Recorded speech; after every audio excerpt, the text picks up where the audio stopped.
শোনা, মাথাটা খারাপ করিস না। খাওয়ার নি বলে খাওয়ার নিস না। আমি এখন খাওয়ার কোথায় খুঁজবো দেখি। আমার খাবার খুঁজতে হবে।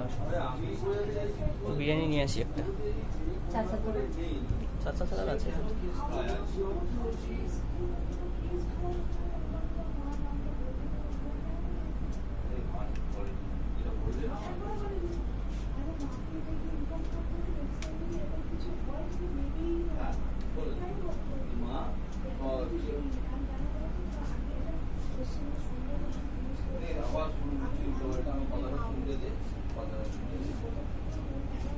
কোনো সাংসারিক কথা চলবে না অফিসে, বাইরে গিয়ে বলুন। হ্যাঁ না না, তুমি যেটা বলছো ওটা ভুল।